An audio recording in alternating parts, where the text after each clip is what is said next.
that point and you're pushed to that level where you're tired, you've got black eyes and your nose has been broken. And this is how you were at the end of the race there. But if it happens in the second round, and you've got oh, the app crashed, so I'm back here again, back live, door dashing.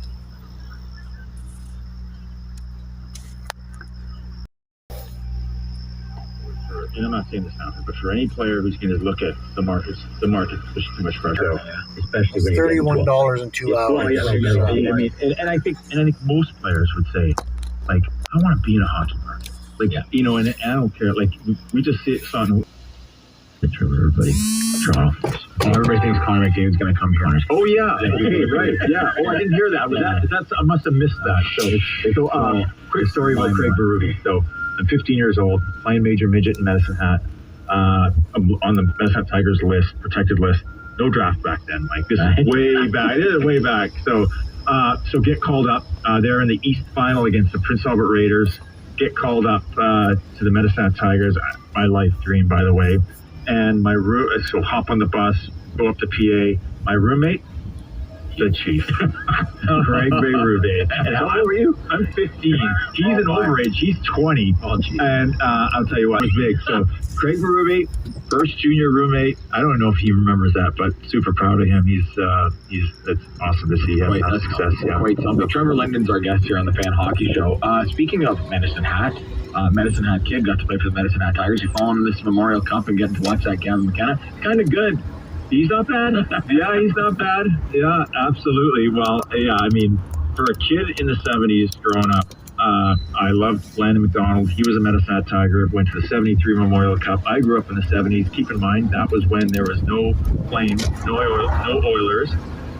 The NHL was a TV show on Saturday nights, basically, because it wasn't real for me. My dream was to play for the Medicine Hat Tigers. I mean, that was everything for me. So my mom, 83 years old, avid Tigers fan, still lives in Medicine Hat. I got to be on top of it because, you know, we got to talk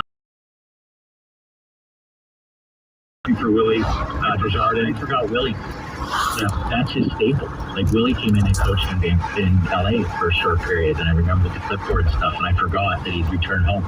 Yeah, like when I saw he was back with the boys. That's awesome. They're in the final, punch the ticket. Okay, so I wanted to ask you, because the game's changed so much since you played, and you were the prototypical big center, you could skate really well, you could play at both ends of the ice. How would you like to play in today's game? Well, let me say, okay, I grew up, my first year was 88, and I mean, think about that for a second. You had 21 teams in the league, okay? 21 teams, and 16 of them made the playoffs. Like, dude, we're good. It's a game in November. Yeah, we're playing the Oilers tonight. I'm not going to bang Gretzky too much because I'm not going to hit him because I don't want to deal with the other guys there. So, we're good. The chances are we'll make the playoffs. Like, think about that. So you wonder why it's so competitive today? You got 32 teams, and 16 of them don't make the playoffs. Like, just getting there is hard. Getting to the playoffs is hard because, you know, every game matters. But stylistically for you, as a big center, like, this would be a dream to play in today's game. Well, yeah. Having said that, I mean, the goalies are way better today. You know, but I mean, the game. But I will say, the players are just, the game is better. I mean, not having the, you know, out of the 04 lockout, the greatest thing that happened out of that was the competition committee and taking out the hooking, holding, the interference, allowing the game's players to be great. And, you know, the players today are just way better than they were when I first started. I mean, boy, if I came in now, You're just joining me. We're doing some DoorDash. You know, it's almost lunchtime here, so we'll see if we get any orders. It's been pretty slow this morning. It's the way it is now. It's adjusted. These guys they each have their own trainers. They're educated on now that if you take the DNA of the hockey player from your area and expose them to the type of fitness that you had to do, then the different. I would love to see. Yeah, fair enough. I would love to see the DNA of a Steve Yzerman and Trevor Linden or a Wendell, like the guys at Diane Gilmore. They had to come with the equipment too, be ripped out of the board and whatever. I think you'd see. That would be my perfect hockey player. That's why when we look at a guy like Tom Wilson now and go, oh my God, he's a unicorn. They have lots of guys like that. Yeah, but that's fair. That's just my thing. That's a fair point. That DNA of that player that. would it be the Dougie Gilmore, the Wendell Clarks of the world, Scott Stevens, somebody from the East, I get in trouble. Okay. Ron Hextos is the only league. There's Westerners, and then there's those guys in Quebec, and then whatever we are in Ontario. But it is the West it used to be, man. And have them with the nutrition that there is now. Oh my God! With the and I mean, and as you know, I'm not saying it because it is what it is now.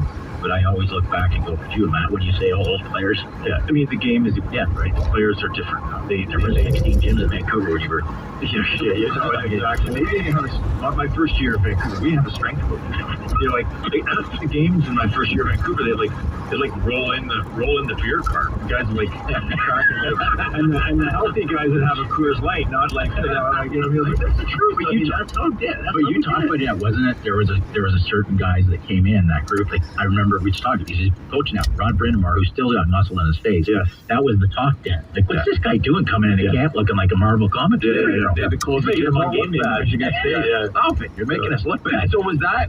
So for you, when you talk about the fitness level stuff like that, were you a guy that used camp to get into shape, or you were already in shape? I have to say, I